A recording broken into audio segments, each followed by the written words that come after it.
Dahil nga po dito, si Tony Yang ho ba, kilala niyo pa ba siya mula simula pa, or is this the first time you're representing him? Very good question actually. Sa totoo lang, di ba po, nung una kong nirepresent ay si Michael Yang way back in 2021, no? During the Senate investigations tungkol sa Pharmally. At God is my witness, hindi ko po alam kung sino yung mga ibang kapatid niya. May lumalabas na Hong Jan, no, dito sa Bamban investigation. And ito ngayon si Tony Yang, first time ko po na nalaman, no, na meron pala siya mga kapatid na merong mga activities dito sa Pilipinas. First time ko po na nalaman na yan si Tony Yang ay meron palang negosyo dito sa Cagayan de Oro. And ako, tinanong ko kung bakit ngayon ko lang narinig. Ang sabi sa akin ng mga tao ni Michael Yang ay, actually hindi sila close. Hindi meron sila close? Po silang meron silang hindi pagkakaunawaan, no, doon sa pamilya. So yung trabaho, yung negosyo ni Michael Yang hindi pinakikialaman ni Tony Yang and vice versa. So never ko na nadinig na merong isang tao na nagngangalang Tony Yang na kapatid ni Michael Yang na nandito sa CDO until only when I was engaged as counsel, which was about a couple of weeks ago. Susundutan ko lang yan. Kasi sinabi po ni PAOK Yusek Gilbert Cruz na according to their intel report, si Tony Yang is the older brother of Michael Yang and he is the quiet, intelligent one. So the impression sa akin is siya yung gumagalaw. No? It's Michael who's at the forefront kasi nga siya dating economic advisor, so kitang-kita yung mukha niya. Although daw si Tony daw, kumbaga siya yung orchestrator. So you're not privy also to this kind of information. Ang pagkaalam mo, hindi sila close.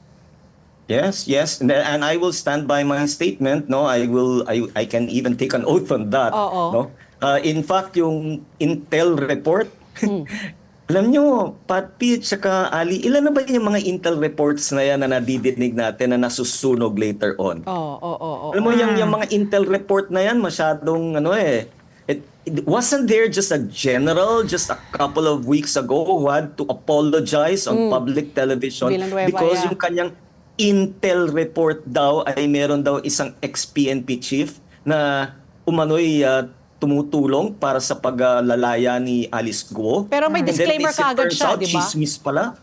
May disclaimer pero Intel siya. report din yun. How about yung mga Intel reports about this and that drug personalities? Alam nyo, I mean, with all due respect to with Attorney Cruz, no? Well, it really should be more circumspect whenever we release Intel reports na hindi naman talaga nila mabe-verify. Ito sa Senado, lumabas during the last hearing, meron daw silang Intel report na meron daw pogo operations na nangyayari dito daw sa CDO. Tinanong sila ni Senator Riza, ano na bang o meron na-verify nyo na ba yan? Sabi nila ganun, i-verify pa namin. Meaning, meron na silang akusasyon na ganito yung nangyayari, pero napatunayan na ba nila? Meron na bang basihan yung kanilang Intel report? Pero wala pa. So, and yet, it is already out there. Meron na silang mga conclusions, meron na silang sinasabi na ito yung lumalabas, pero when the time comes, mapapaso na naman, masusunog na naman. Ito nga yung sinasabi na natin, attorney, there ought to be a law. Hindi ba? Na pag unverified pa, huwag mo muna pakawalan kasi it does the damage already, no? Kung meron kang tinukoy na pangalan, ex-PNP chief, tapos ayan na, rife na yung mga espekulasyon, you cannot take it back eh. But in fairness, na-monitor ko siya eh.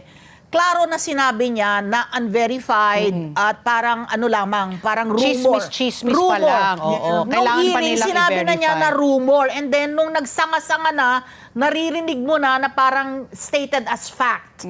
Hindi ba? But in fairness, na-monitor ko siya ng hearing, sinabi niya talaga na rumor lang. But having said that, unang hearing pa lang nung iyong kliyente, naglabas na ng supposed to be, merong matrix, no, na inuugnay si Tony Yang dito sa layers and layers na involved sa illegal drugs at criminal activities ng Pogo. So, sa ganong pagkakataon na inibitahan ka tapos and they will present this matrix, how do you handle that as a legal counsel naman for Tony Yang? Well, yun nga, I'm very thankful no for your program, no, for giving me the opportunity to speak. Kasi kung doon tayo sa Senado at saka sa Kongreso, di ano nga ba magagawa mo kundi to just deny, no? Kasi wala naman din basihan. Siguro what we can do is here, I'll make a comparison. Yun doon sa problema dyan sa Bamban at saka sa Porac. Di ba, nangyari dito, merong mga foreigners na nakatakas, tinorture daw sila, at tapos sinabi nila sa mga pulis na engage sila sa illegal na gawain. Nagkaroon ng raid.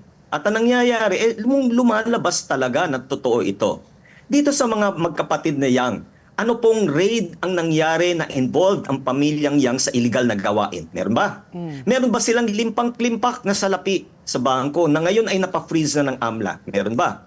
Meron ba silang mga kaso na nakabinbin sa mga husgado? Meron bang kapwa Chinese na ngayon ay nagsalita at sinasabi na spies sila?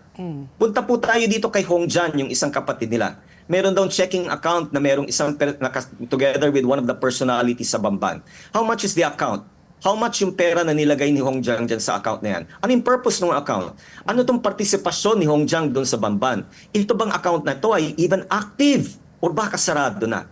Yung Lincoln Ong at yung Gerald Cruz, kasabwat daw sa isang korporasyon doon sa Bamban Complex. Ito ba mga korporasyon na to were ever engaged in anything illegal like human trafficking, torture, scamming, money laundering, espionage activities or the like? Meron ba? Si Lin Wei Ong or yung Alan Lim, ang tinuturo nila ay nagkaroon daw ng 2003 na drug case sa Cavite. Ano na nangyari dyan sa kaso na yan? Na-dismiss ba? What happened no, from 2003 to the present? Are you telling me na wala siyang ginagawang ibang illegal? Punta tayo kay Tony Yang. Meron siyang mga businesses sa CDO including a steel corporation. Sabi lamang ng PAOK, pinagsususpetsya nila engaged in POGO activities pero hindi pa nga daw nila verified. Punta tayo kay Michael Yang. Merong 6 months in 2021 and 22 na involved siya doon sa alleged overpriced equipment no, so doon sa DOH nung pandemic. Yung kaso po, na-dismiss po ng ombudsman due to lack of evidence. Anong ibig sabihin po nun?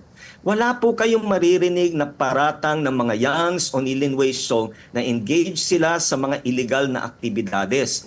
Pag tiningnan nyo po yung Senado at saka yung Kongreso, makikita nyo po, Tony Yang spoke freely. Wala kayong maririnig na right to self-incrimination or right to silence. Inamin niya agad na meron siyang falsifikado na birth certificate. How can you accuse this person of lying when he is so freely answering each and every question ng mga kongresista?